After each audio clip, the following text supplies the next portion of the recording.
मुझे तो लगता है कि जितने वो दल बदल चुके हैं, कल को ऐसा ना हो कि विधानसभा ही बदल दे। इसलिए हम समझते हैं कि उज्जवल जी ही सबसे अधिक स्थानीय हैं।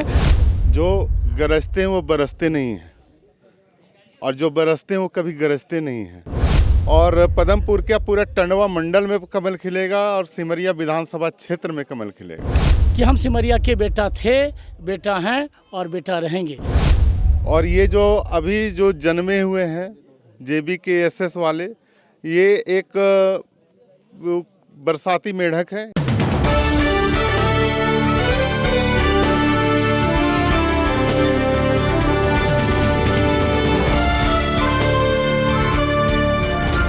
नमस्कार, मक्खन न्यूज़ देख रहे हैं आप। मैं हूं प्रवीण पांडे, सहयोगी राजवीर के साथ।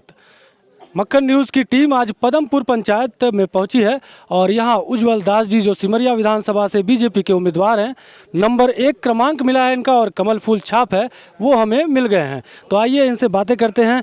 कैसा मिल रहा है रिस्पॉन्स जब आप घूम रहे हैं लोगों के बीच? ये तो आप अपने कैमरे को घुमा करके भी दिखा सकते हैं कि रिस्पांस कैसा मिल रहा है। यहाँ के तमाम लोगों का, बड़े बुजुर्गों का, माताओं बहनों का, हमारे भारतीय जनता पार्टी के कार्यकर्ताओं का भरपूर सहयोग मिल रहा है। और निश्चित है कि मैं भारतीय जनता पार्टी यहाँ पर पदमपुर में कमल जरूर खिलेगा, और पदमपुर क्या पूरा टंडवा मंडल में कमल खिलेगा और सिमरिया विधानसभा क्षेत्र में कमल खिलेगा। पूरा टंडवा समरिया सबको समेट लिए एक साथ। एक और बात चल रही है, कुछ और लोग ऐसे थे जो टिकट के प्रत्याशी थे, टिकट के दौड़ में शामिल थे, उन्हें टिकट नहीं मिल पाया। क्या वो आज आपके साथ जुड़े हुए हैं? आज भी जुड़े हुए हैं। हमारे भारतीय जनता पार्टी में कोई प्रतिद्वंदी नहीं होता है। भारतीय जनता पार्टी सबका साथ, सबका विकास पे कार्य करती है। अभी भी हमारे साथ में दिनेश्वर भुइयाँ जी भी साथ में चल रहे थे। दिनेश्वर भैया भी जो है सो अपने स्तर से लगे हुए हैं। सुजीत भारती जी भी लगे हुए हैं, रंजय भारती जी भी लगे हुए हैं, माननीय विधायक श्री कृष्ण कुमार दास जी भी लगे हुए हैं, और विनोद बिहारी पासवान भैया जी भी लगे हुए हैं। और इन सभी के सहयोग से मैं आश्वस्त कर रहा हूं कि सिमरिया विधानसभा क्षेत्र में कमल खिलेगा। कहीं नज़र नहीं आते हैं, कृष्णदास जी नज़र नहीं आते हैं और सुजीत भारती जी भी नज़र नहीं आते हैं। सुजीत भारती जी जो है सो बैठक में थे और अभी लावालौंग में भी हैं वो, और किशुन चा हमारे जो है सो अभी अस्वस्थ चल रहे हैं, लेकिन उनका मार्गदर्शन मुझे मिल रहा है और उसी के मार्गदर्शन के तहत आज सभी लोग यहाँ पर उपस्थित हुए हैं। हमारे जयप्रकाश भैया जी भी हैं, उनका भरपूर सहयोग हमको मिल रहा है। और मैं निश्चित तौर पे कहता हूं हमारे कुलदीप जी हैं, उनका भी भरपूर सहयोग मिल रहा है। कुलदीप जी हमारे साथी, हमारे साथ साथ चल रहे हैं कुलदीप भाई जी। कुलदीप जी से मैं आग्रह करूंगा कि कुलदीप जी से भी आप हम बात करें, कुलदीप जी से बात करें। युवाओं का समर्थन मिल पा रहा है? युवाओं का भी समर्थन मिल रहा है, क्योंकि एक सामने पार्टी खड़ी है JLKM और टाइगर जयराम दहाड़ते हैं स्कॉर्पियो के छत पर से और युवा उनके पीछे दौड़ पड़ते हैं। तो क्या आपको मिल पा रहा है? जो गरजते हैं वो बरसते नहीं हैं, और जो बरसते हैं वो कभी गरजते नहीं हैं। तो मैं आपको ये बता देता हूं कि भारतीय जनता पार्टी युवाओं की पार्टी भी है। तो भारतीय जनता पार्टी युवाओं के लिए सोच रखती है। और ये जो अभी जो जन्मे हुए हैं JBKSS वाले, ये एक बरसाती मेढक है। इनको मैं बरसाती मेढक कहूँगा। अभी बरसात है, फिर उसके बाद बरसात के बाद सारे मेढक शांत हो जाएंगे। लेकिन मनोज चंद्रा जी को तो बरसाती मेढक नहीं कहेंगे, वो तो पिछले बार भी दौड़ में थे और इस बार JMU की टिकट से सीधे आमना सामना का मुकाबला है आपका। मैं सबसे पहले तो ये कहूँगा कि उनकी अपनी एक अलग विचारधारा है। मुझे तो लगता है कि जितने वो दल बदल चुके हैं, कल को ऐसा ना हो कि विधानसभा ही बदल दे। तो जनता अगर उन पे विश्वास करके उन पे वोट करती है, मुझे नहीं लगता कि जनता उन पे विश्वास करके वोट करेगी, क्योंकि जनता भी जो है सो ये चीज़ सोच रही कि जो दल बदलू हैं वो कभी भी छोड़ करके जा सकते हैं। चलिए आगे एक वादा चाहेंगे कि मक्खन न्यूज़ के साथ बैठ के 2 मिनट कभी बात करें हम, आप प्रचार में घूम लें, उसके बाद घर पर भी कभी कहीं भी मक्खन न्यूज़ के कैमरे पर। जरूर मैं मक्खन न्यूज़ का स्वागत करता हूं। अपने घर पे उनका स्वागत करने का मुझे मौका मिलेगा, मैं जरूर करूंगा उनका स्वागत। इस घर से एक बात और दिमाग में आई कि लोग कहते हैं कि आपसे मिलने के लिए हजारीबाग जाना पड़ेगा।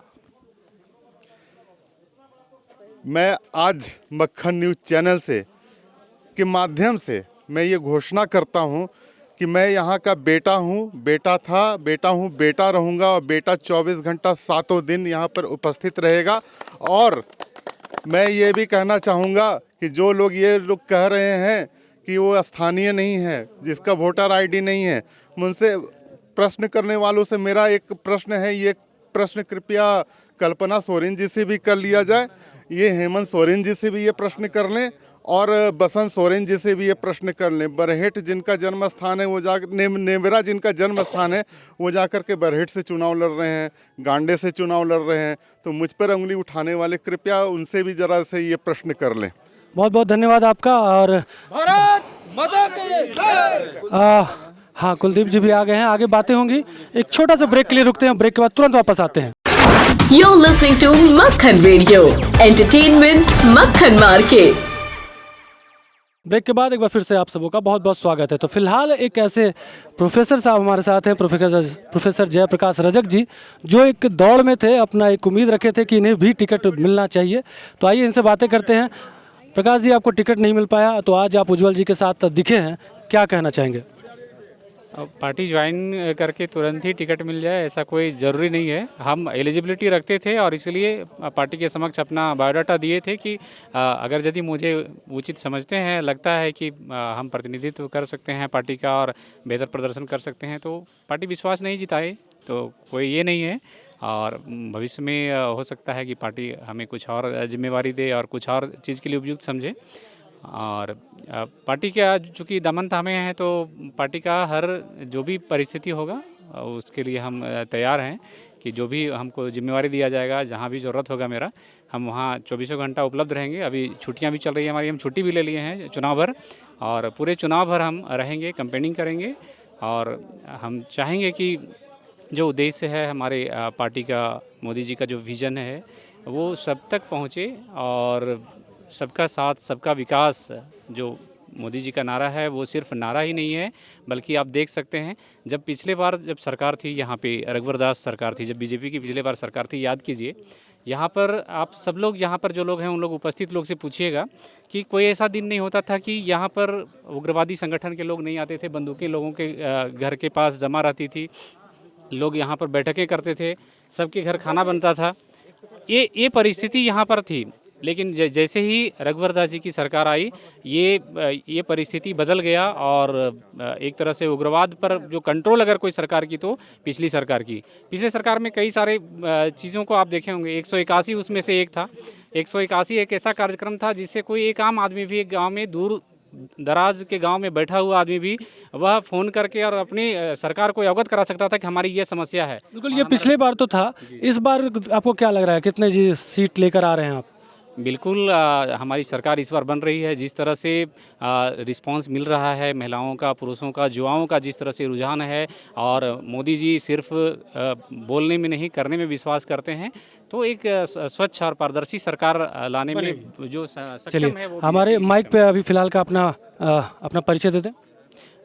मैं प्रोफेसर जयप्रकाश रजक, मैं असिस्टेंट प्रोफेसर हूँ मारवाड़ी महाविद्यालय रांची में और भारतीय जनता पार्टी का एक सदस्य हूँ। और कुछ और लोग हैं, उनसे भी बातें करेंगे। सबसे पहले माइक पे अपना परिचय देते हैं। मेरा नाम कुलदीप कुमार दास हुआ, मैं टंडवा का रहने वाला हूं, सिमरिया विधानसभा क्षेत्र से बिलोंग करता हूं। मैं भी भाजपा से उम्मीदवारी पेश किया था, लेकिन भाजपा ने जिन्हें टिकट दिया है वो सर्वोपरि है और मैं उन्हें भरपूर समर्थन करता हूं, तन मन धन के साथ, और मैं लग के भी विजय का माला पहनाने तक मैं रहूँगा इनके साथ। मुझे कोई दुख तकलीफ नहीं है। चलिए, कुछ और लोग हैं, इनसे भी जुड़ते हैं। सबसे पहले मक्खन न्यूज़ के माइक पे अपना परिचय दे दें। आप सबों का मैं हार्दिक आभार प्रकट करता हूं। मेरा नाम प्रोफेसर डॉक्टर नंदकिशोर सुलभ, Chatra college Chatra BA department के हेड के रूप में मैं हूं, और भारतीय जनता पार्टी का 1989 से मैं कार्यकर्ता रहा हूं। आप अभी एक प्रश्न कर रहे थे उज्जवल जी से कि स्थानीय की बात कर रहे थे, बाहर की बात कर रहे थे, तो उन्होंने जो जवाब दिया वो तो बहुत अच्छा ही जवाब दिया। मैं एक बात कहना चाहता हूँ कि 77 में उपेंद्र दास जी विधायक बने थे, 74 में जयप्रकाश जी के आंदोलन से उभरे हुए वो नेता थे, और जब 77 में एमएलए सिमरिया के बने तो 6 में मुजुट्ठी में हम समझते हैं कि सिमरिया विधानसभा का वो तेल भी अगर लगा होगा तो उज्ज्वल जी को लगा होगा। इसलिए हम समझते हैं कि उज्ज्वल जी ही सबसे अधिक स्थानीय हैं और उज्ज्वल जी के रोम रोम में, बूंद बूंद में, हर जगह सिमरिया का वो खून दौड़ रहा है और सिमरिया के हैं, सिमरिया के रहेंगे। जो इन्होंने कहा कि हम सिमरिया के बेटा थे, बेटा हैं और बेटा रहेंगे। और हम लोग स्थानीय क्या होता है, बाहरी क्या होता है, पूछिए अगले उम्मीदवार से कि वो बांग्लादेशी घुसपैठियों के प्रति क्या अपना नज़रिया रखते हैं। उसको वो बाहरी मानते हैं क्या? जो आज सब जगह बस रहे हैं और उन्हें वोटर आईडी दिया जा रहा है, राशन दिया जा रहा है और हम सबों का अधिकार का हनन हो रहा है, उनको वो बाहरी मानते हैं कि स्थानीय मानते हैं। इसलिए हम कहेंगे कि हमारे उपेंद्र दास जी के सुपुत्र उज्ज्वल जी हैं और अपने बेटे को अगर हम बाहरी कहेंगे तो फिर स्थानीय किसको कहेंगे? चलिए, लोग इन्हें अपना बेटा मान चुके हैं क्योंकि इनके पिता इसी क्षेत्र से विधायक रह चुके हैं। बहुत आगे बातें होंगी, फिलहाल आप बने रहे मक्खन न्यूज़ के साथ। हम इस दौरे में इनके साथ आगे चलते हैं, आगे का क्या रिस्पांस होता है वो ज़रूर बताएंगे। बहुत बहुत धन्यवाद।